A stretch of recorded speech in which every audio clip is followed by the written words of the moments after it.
In 2140, women have become the dominant gender and taken control of society, allowing them to push humanity into fast progress with discipline, peace, and great technological advances.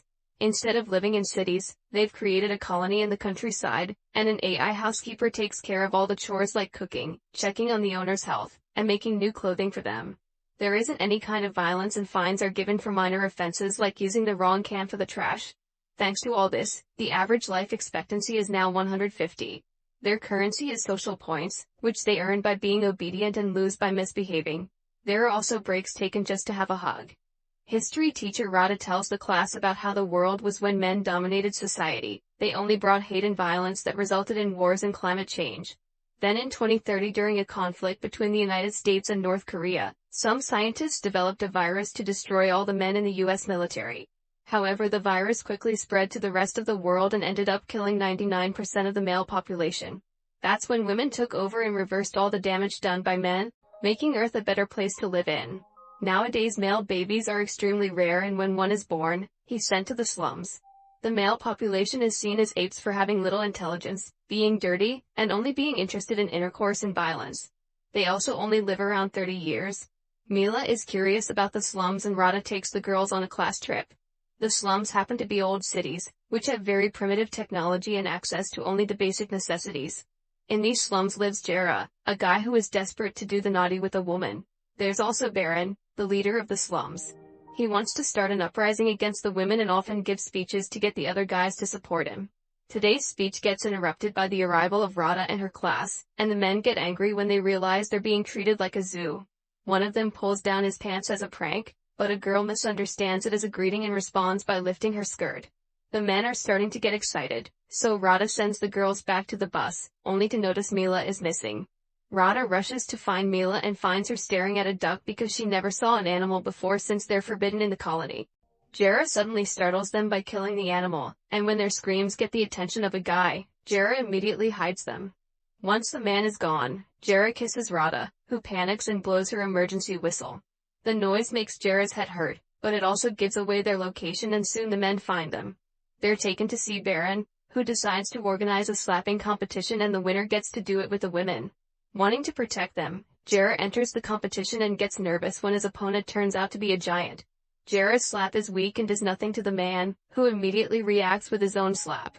Luckily he's slow and Jara quickly dodges him, causing Baron to get knocked out instead. While everyone is distracted, Radha and Mila run back to their bus, which has a force field that keeps the guys away from reaching them.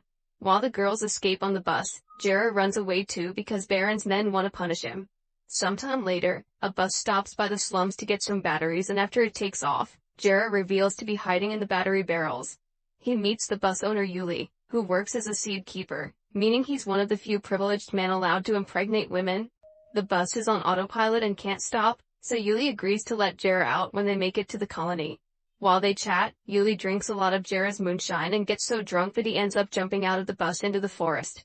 Still determined to escape from Baron's men, Jara puts on Yuli's spare uniform and pretends to be a new seed keeper. Moments later, Jara makes it to the colony 2 Hills, where an invisible barrier opens up to let him in. A woman gives him a tour of the place, and Jara is surprised to see how many girls are excited to have him around. That night on live TV, Jara bites the holy apple and takes an oath to reproduce healthy and smart babies. He wants to start working immediately, so he's taken to the reproduction chamber and meets a woman he isn't attracted to at all. His disappointment increases when suddenly a pipe is connected to his groin and starts milking him. To keep himself distracted, he thinks about Radha, while Radha also thinks of him too while using a toy. The next day, Jara is taken to the reproduction base, where seed keepers are taken care of by beautiful women. Jara is happy to spend the whole day being pampered with good food and massages, but all this attention causes him to get stiff. He rushes to the bathroom to find relief in his hand, but this causes an alarm to go off. It turns out that both self-relief and intercourse are illegal in the colony. Meanwhile, Radha and her family are at the local court because Mila told the authorities about what happened during the class trip, and now they must check if Radha and Mila are guilty. Radha is nervous and tells her best friend Iya about the kiss, but Iya assures nobody can know about it. Mila's mother Vera tries to blame Radha for everything, so Radha retaliates by saying they went to the slums because Mila asked to, showing a recording from her AI as proof. It seems Radha may win, but Iya cuts in to tell everyone about the kiss. All the women are disgusted and Rada is punished with 80 hours of community service while Iya is given 20 social points as a reward. Back to Yuli, he makes his way to the slums and gets help from Jera's grandfather, who tells him to keep his identity a secret. Afterward, Yuli is introduced to Baron, who immediately can tell Yuli is keeping secrets and breaks his finger. Baron also asks for his pants, and when he takes them off, everyone is impressed by his manhood. Now Baron is the second biggest guy in the area. Later, after getting a haircut, Yuli is approached by one of the few women in the slums, who offers to treat his finger. Jealous, Baron tells the giant that Yuli is trying to steal his wife, so the giant challenges Yuli to a slap fight. As all the locals gather to watch, the giant opens the fight with an impressive slap that knocks Yuli down, but to everyone's surprise, he quickly stands up again. Then Yuli slaps the giant back with shocking strength, knocking him out. Now he gets to do the dirty with the giant's wife. In the colony, the seed keepers are taken out for a walk and told about all the rules they must follow, like having to ask permission to fart and enter a capsule to do it. Eventually they make it to a statue of Greta Thunberg, who is seen as a goddess here. While everyone is distracted praying, Jera gets tired of all the rules and convinces some guys to go have fun. There's access to the sea nearby, so they rush there to catch fish. At that moment the others notice that Jera's legs aren't shaved and that he has a lighter, which are both forbidden. Instead of suspecting his identity, they think it's part of Jera's rebel persona and are impressed. The group has lots of fun together in the water and starts a fire to cook their fish, but the smoke triggers a fire alarm and a fake cloud appears above to rain on them. When they return to the center, they're informed their punishment will be a tour to the Museum of Patriarchy for re-education. Afterward, Jera tries to make a cocktail, and the gesturing causes the self-pleasure alarm to go off. Then he tries with his other hand and nothing happens, confirming it's the ring they're forced to wear that reads their movements. Now the guys can get naughty in private with their own hands. The next day, Jera is getting a massage when suddenly he discovers his caretaker is Rada, who was sent here to serve as punishment. Shocked, Jera pretends he hurt his ankle and is immediately taken away. Later, Jera's rebel group is taken to the Museum of Patriarchy, where they're put through several presentations that teach him how things should be according to the new rules. Women are the superior race, men should be dominated, and intercourse is disgusting. While the guys are indoctrinated, Rada and her grandmother Zoya watch from afar, laughing at how clumsy Jera is. Zoya mentions that Jera is cute and asks Rada to protect his identity instead of reporting him. Once the guys return to the reproduction base, Jera teaches the others that all they saw is a lie and that feeling desire is normal. One of the men gets too excited with the idea and asks Rada to undress, but before things can escalate, Jera cuts in and sends the guy away. Rada is grateful but she still tells Jera to leave the city or she'll blow his cover. In the slums, Yuli has become very popular. Thinking he's losing power, Baron orders his right-hand man Krissa and a bunch of his men to kill Yuli. The group asks Yuli to come with them to look for supplies, which is supposed to be a trap. However, Yuli impresses everyone by being great at the job and finding lots of food. Krissa tries attacking him anyway, but his hits do no damage. Suddenly they're found by an enemy gang called the Squirrels, yet Yuli scares them all away in seconds. Krissa and the other men are even more impressed, so they decide not to kill him. Meanwhile, it's revealed that Baron is having a secret affair with Vera, who learns about what happens in the slums from him. After a night of passion, she decides to look at the profiles of the latest seed keepers and realizes the real Yuli has been replaced with a primate. She immediately sends a warning alarm throughout the colony, and a terrified Jera has no choice but to run away. However, when he reaches the borders, the invisible barrier blocks him, so now he must hide. As he sneaks around, Jera finds Rada and asks her for help in exchange for all the times he saved her. At that moment cops start arriving in the area, so Rada tries to run away with Jera only to be seen by Iya. In the slums, Baron returns to find Yuli alive and demands an explanation from his men. Krissa points out that Yuli has saved lives so they want him around, then Yuli says the slums also deserve a democracy. Baron refuses to hand over power, so Yuli gathers the locals around his window to start a riot, demanding to do things right. Nervous, Baron asks Vera for advice and she tells him to make the crowd play by his rules. In the end, Baron agrees to have an election to let people choose their new leader. After Yuli leaves, Baron asks Krissa to compete in the election as well, hoping that dividing the votes among his own men will make Yuli lose. That night, all the residents cast their votes in a toilet, and Baron relieves himself in it to muddle the results. His trick in the end doesn't work, he only has his own vote, while Krissa wins the election with 18. Yuli only got 16 because many men still distrust an outsider. In private, Krissa agrees to be Baron's puppet. Back to Rada and Jera, they end up hiding at Zoya's house. When Vera's assistant comes to inspect the house, Zoya hides the duo in the closet with her illegal pet. As Vera's assistant starts searching the house, the cat sneezes and blows up their cover. Before they can get arrested, Zoya hits the assistant in the head to knock her out. Next, Zoya brings out her old bike and tells Jera to use it to cross the invisible barrier because only objects going over 80 kilometers per hour can penetrate it. At that moment, Rada's mother Elena catches them red-handed, so Zoya tackles her to the ground to let the duo escape. The duo gets on the bike and drives it to the borders as fast as possible, which luckily works and allows them to go through the barrier. The impact destroys the bike and their clothes, but thankfully they brought spares. Then they light a fire to spend the night in the forest. The next morning, Jera catches a squirrel for breakfast, but Rada has lived a vegetarian life and is so shocked by the sight of a roasted animal that she screams. This gets the attention of some men nearby who immediately come after them, so Rada and Jera have to run away as the guys shoot arrows at them. Unfortunately, Rada trips over a broken tree and hurts her leg, and this delay allows the men to capture them. The duo is taken to the slums, where Baron tries to get too close to Rada and Jera stops him. Other men want a chance to be with Rada too since they're supposed to be democratic now, so Krissa decides to hold a slap competition and the winner will get Rada. Afterward, Baron lies to Vera, saying he hasn't seen the fugitives. Sometime later, Yuli visits Rada to try to convince her that the slums are great. However, Rada shares all the privileges they have in Two Hills and ends up changing Yuli's mind with a hug. They decide they'll run away together after everyone goes to bed. Outside, Krissa makes the locals vote for a new constitution, only reading aloud the cool parts while keeping the rule about transferring leadership to Baron in 2 weeks a secret. Everyone gets excited and votes in favor of it without knowing the truth. In the middle of the night, Yuli meets with Rada and they wait for everyone to fall asleep. He shares a drink with her that immediately makes her feel dizzy and tries to take advantage of her, revealing he doesn't want to leave after all. By the time Jera arrives, he finds a crying Yuli and learns Rada kicked him in the groin to escape. While Jera runs to find Rada, Yuli goes to confront Baron and Krissa, announcing that he'll be the new leader from now on. After lots of searching, Jera finds Rada sitting by the fire in the forest, so he gently approaches her by saying he won't do anything to her if she doesn't want to. Then he shares some fried chicken, and Rada is shocked by how good it tastes. Suddenly Rada theorizes that if eating meat is so good then intercourse must be even better, so she agrees to do it with Jera. When they're about to start, they're interrupted by Elena and 2 guards who immediately arrest them. During the trip back to the colony, Jera is shot with a tranquilizer gun. Once they make it to Two Hills, Elena asks Vera to forgive Rada, offering to hand in Jera in exchange so Vera can punish him in public. Thinking that this will be good for her political career, Vera agrees. Afterward, the council holds a meeting and decides to execute Jera. Later, Jera wakes up tied to a chair. The women give him a special injection and ask him for his last wish, so Jera requests to say goodbye to Rada.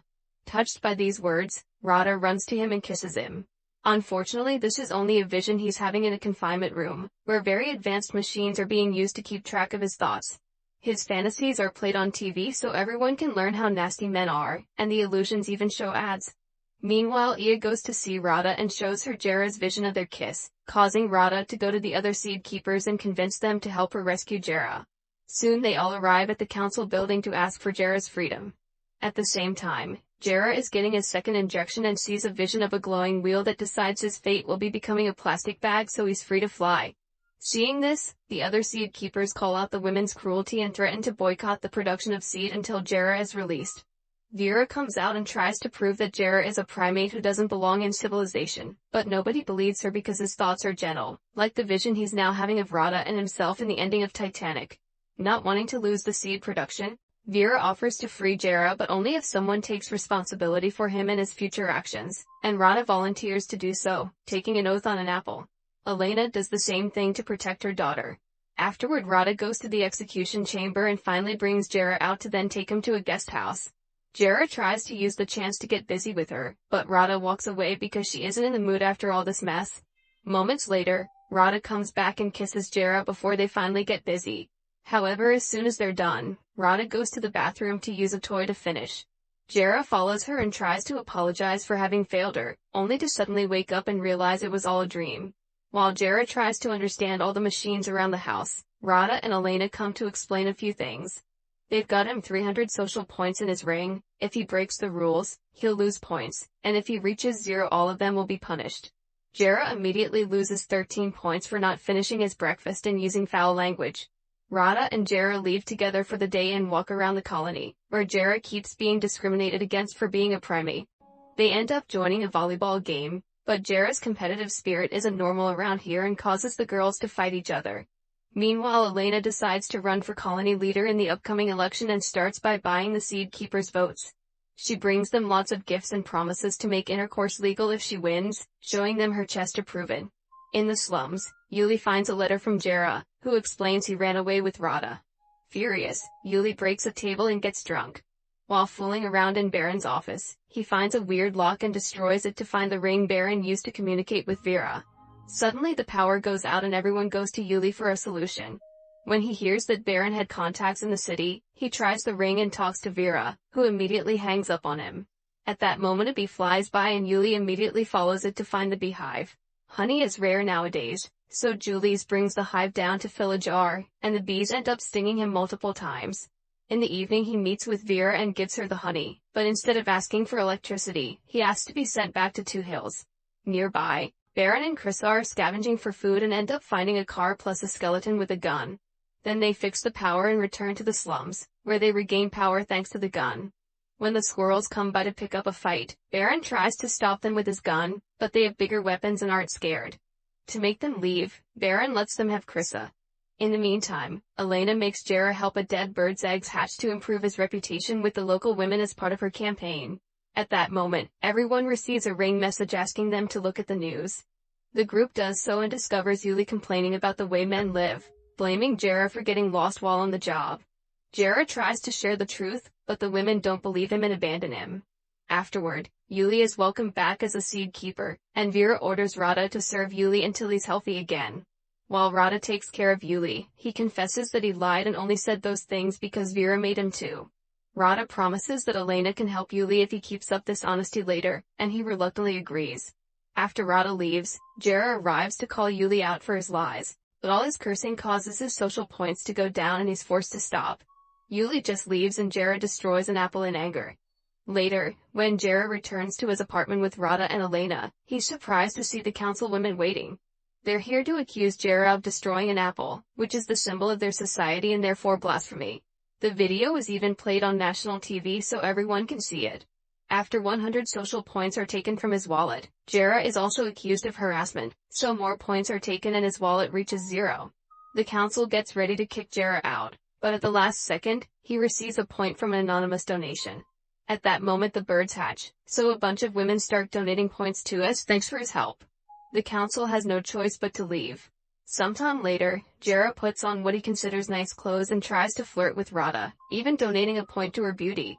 However, Rada snaps and yells at him, blaming him for always getting her into trouble. As her anger grows, she asks him to stay away from her and leaves. Upset by this, Jera leaves a letter at Rada's door and makes his way to the colony's borders, where he waits until hugging time to offer the guard a hug and steal her device. Then he disables the barrier and runs out of the colony, so the guard immediately blows her whistle to send a drone after him. Keeping an eye on the drone prevents Jera from seeing an oncoming vehicle, so he's hit by it and ends up in the hospital. At her house Rada finds the letter, which has an apology and a goodbye from Jera. Meanwhile Vera asks Baron to make his men attack Two Hills. The next day, Jera is already better and gets discharged, so Rada and Elena take him to Vera's motherhood function, during which the next woman to get inseminated will be chosen. When Jera and Elena ask her, Rada admits she wants to be a mother. As part of her campaign plans, Vera challenges Elena to try all the events games, but her plan backfires when Elena defeats her at every single opportunity. In the meantime Rada and Ia go to Zoya's secret theater where she's playing a naughty video to show how real people used to get pregnant. Rada is horrified because it looks like the woman is being tortured and quickly walks away. Then she bumps into Jera, who offers to make a baby the natural way instead of waiting to be chosen by the lottery. Rada is disgusted by the idea, but Ia likes it and asks Jera to do it to her. Jera looks at Rada for permission and since she says he can do anything he wants, Jera agrees to do it with Ia later. Next, everyone gathers to hear the lottery winners and Rada is surprised to hear she's won. At the same time, Ia takes Jera to her place and tries to replicate what she saw in the videos, but Jera finds it cringy and leaves. He decides to return to the event where Rada is giving a speech, but she interrupts herself when she sees him. Realizing her feelings, Rada turns down the lottery prize and begins walking toward Jera. Suddenly Baron breaks in with his men in the old car. They immediately kidnap Rada and begin destroying the whole place while looking for more women to mate with, causing chaos and all the women to run away. Once he has Elena and Rada, Baron looks for his payment, only to find an empty box. He calls Vera for an explanation, but Vera says he knows too much and must go. At that moment Vera's guards surround the gang and point their guns at them, so one of the guys makes a milk bottle explode to distract them. As the gang and Rada run away, Baron keeps Elena hostage at gunpoint and uses her as a shield to escape as well. They hide inside the Mother Center, where all the seed is kept. Baron wants to ask for a reward in exchange for Elena's life, but Elena explains Vera will be happy to lose the competition. Now they're locked there, and a furious Baron starts blaming Vera for everything. Hearing this, Elena offers to take him out if he confesses the truth about Vera to the authorities, and he agrees. Then Elena and Baron leave the building with the box containing all the seed capsules. When the guards try to stop them, Baron keeps them away by breaking some of the capsules, giving him the chance to escape. Back to Baron's men, they capture Zoya and make her take them to her house, where they let go of her and ask for some food. Zoya picks a crossbow from her drawer and aims it at them, only to then befriend them because she also wants to fight for equal rights. In the meantime Rada is almost caught by a gang member, but Jera saves her and they run together to hide inside a house. However, the house AI refuses to obey Rada's orders because she and Elena have been denied all the colony privileges. The duo then checks the TV and learns that Vera is blaming everything on Jera, so they guess she's behind the attack. They want to run away again, but the house won't open the door. Jera and Rada end up getting closer and share a kiss. The house AI tries to tell them to stop, but they just ignore it. This rebellion confuses the system and forces it to restore its default settings, so when Rada hears this, she uses the chance to register herself as a new member of the colony. Now the house obeys and opens the door for them to escape. While Baron tells Elena about all the illegal things Vera is guilty of, Zoya and her new gang break into Vera's home and try to attack her. However, Yuli comes in her defense, quickly beating all the guys up in seconds so they can get arrested. Soon a whole army of security officers find Elena and Baron, but thankfully they're also found by Jera and Rada in the old car. After dropping all the capsules, a furious Baron drags Jera out and hits him for starting this whole mess, then he gets in the car to escape. Worried about Jera, Rada tries to fight him for the wheel, causing the vehicle to fall off the road and get stuck in a muddy river. The whole group except Jera immediately gets arrested, and Vera celebrates by doing the naughty with Yuli while the prisoners are given the punishment of cleaning the Pacific Ocean. Afterward, newscasts report the destruction of all the seeds, which makes a seed keeper called Lucius cry. Suddenly he's startled by Jera and attacks him for his betrayal, but Jera convinces him to help when he tells him the truth about Vera and Baron. Then Jera tells him about the barrier, and Lucius reveals he has a bicycle. They get on it together and by pedaling really fast, they manage to go 80 kilometers an hour, successfully crossing the barrier around the colony. The next day, Jera and Lucius meet with Jera's grandfather and start making a plan. Lucius calls one of his seed keeper friends and learns about the punishment in the Pacific Ocean. Jera notices his grandfather has a college picture with Zoya, and hearing she's alive makes the old man so happy that he brings out a laptop to trace her location. Meanwhile, the prisoners are taken to an apple orchard, where Vera reveals their real punishment will be working there as slaves. Soon Jera, his grandfather, and Yuli also make it to the orchard, but a barrier is protecting the area. At that moment they see the squirrels arrive and they're allowed to get in because they bring more slaves like Krissa for Vera's plans. Krissa lies to Baron, saying he's glad to be there because it's better than the slums.